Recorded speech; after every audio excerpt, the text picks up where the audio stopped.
কক্সবাজারের মহেশখালীতে লবণের ন্যায্য দাম দাবিতে অভিনব প্রতিবাদে রাস্তায় নামলেন লবণ চাষিরা। সোমবার সকালে উপজেলা নির্বাহী কর্মকর্তার কার্যালয়ের সামনে অনুষ্ঠিত হয় মহেশখালী লবণ উৎপাদনকারী ও ব্যবসায়ী সংগ্রাম পরিষদের মানববন্ধন এবং সমাবেশ।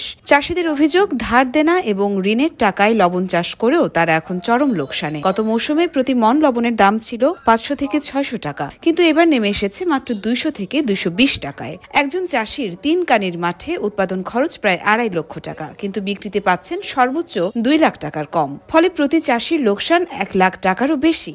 আজ আমাদের কথা হলো যে আমরা প্রান্তিক চাষি এখন লবণ মাঠে যাচ্ছে না। প্রান্তিক চাষি যদি লবণ মাঠে না যায়, এই লবণ উৎপাদন করবে কারা? এই মহেশখালী পয়সা যাবে কোথায়? বিভিন্ন সংগঠনরা কি করে? এখন তো কোনোদিন আমরা শুনি নাই যে লবণ মাঠে যাইয়া লবণ উৎপাদন কেমন করছে, কিভাবে মজুত করে, এরা তো জানে না। এরা যায় শীতে বসে থাকে, কিন্তু প্রান্তিক চাষি এখন মদি যাচ্ছে। লবণের দাম কম এবং বিদেশ থেকে আমদানির প্রতিবাদে চাষিরা প্রধান সড়কে লবণ ছিটিয়ে প্রতীকী প্রতিবাদ জানায়। প্রান্তিক চাষিদের দাবি, ন্যায্য দাম না পেলে তারা লবণ চাষ থেকে মুখ ফিরিয়ে নিতে বাধ্য হবেন।